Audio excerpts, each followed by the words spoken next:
What's going on YouTube? It's Jay, trucker by day, and we're going on a nice little ride up to North Dakota. Seemed to have been the usual here lately, and I'm going through a small town here in the middle of nowhere. It's kind of looking pretty bad, but we should be all right. But today we're gonna talk about a topic that, you know, I don't think that anybody really knows the true answer to, and that is, how do you control your emotions? I mean, truly, how do you control, emotions like rage and anger and, things like that? I mean, what do?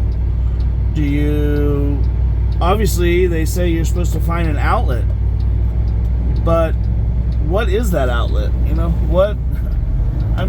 I can't think of anybody in this world that, let their emotions get the better of them and then was happy about the outcome.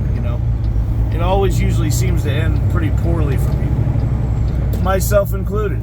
And I'm not necessarily just talking about anger either. I'm talking about, fear and things that are holding you back from living a better life. But today, mainly, I'm going to try to give you some tips on anger. It is an ongoing battle that I have, with myself. I get angry.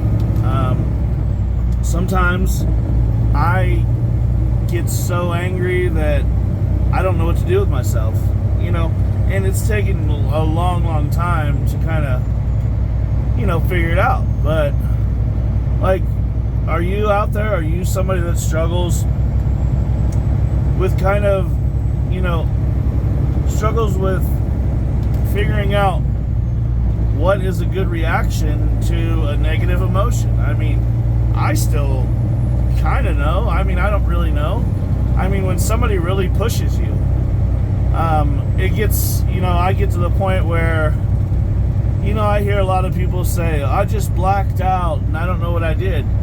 But a part of you somewhere back there in your mind knows exactly what you did and why you did it and why you shouldn't have done it. So, I'm not saying for everybody's case, like somebody being blackout drunk, things like that happen, but were you really that drunk that you didn't know that punching that guy in the face was going to get you landed in jail and catch you a charge and maybe a record and, you go to jail and all that fun stuff? Did you really not realize that? What do you do? When I was in my 20s, it didn't take a whole lot for me to want to fight. If anybody even looked at me wrong, I was ready to fight. And 20 years later, 25 years later, I look back on, why was I never taught, not just from my parents, but in life, why was I never taught? Yeah, people tell you it's wrong. People tell you, oh, you shouldn't act emotionally. Yeah, they're right. So what are you supposed to do?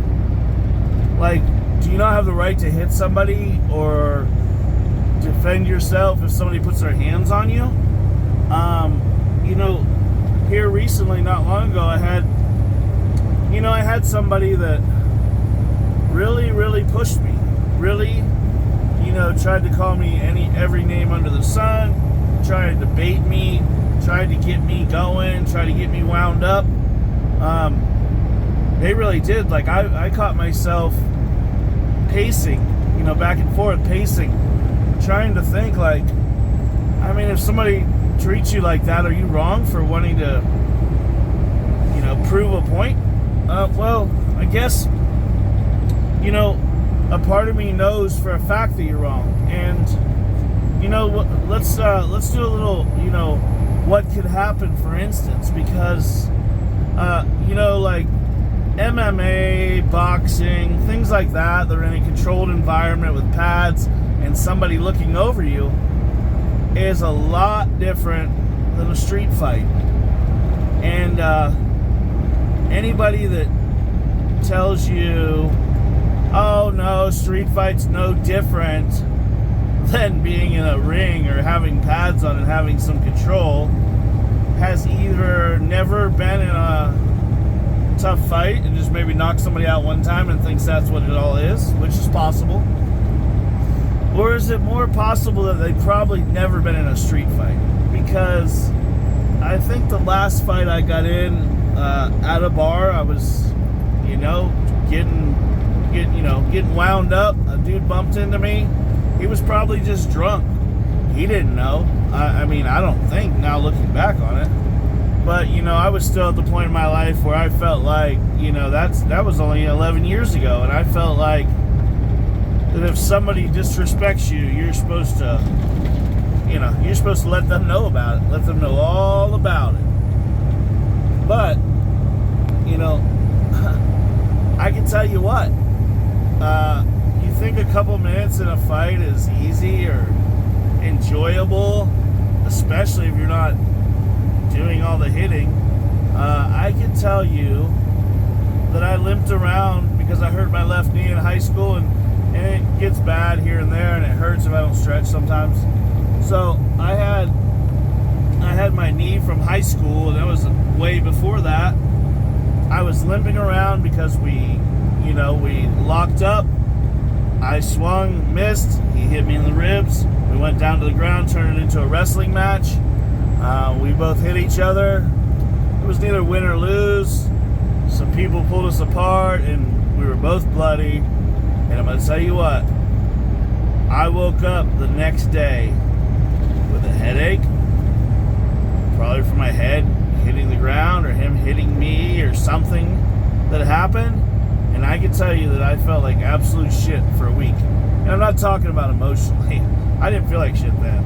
I felt like shit because my body felt like it got pushed down a concrete hill and nobody tried to stop me. That's what it felt like. So anybody out there that tells you, like I said, that a street fight ain't shit, listen, if you let your emotions drag you into a situation where you're going to do more damage to yourself, even if, let's say you hit the guy and knock him out. Okay, cool. Let's say it's a place you go to all the time. You don't think you're going to see him and his friends again? You probably will.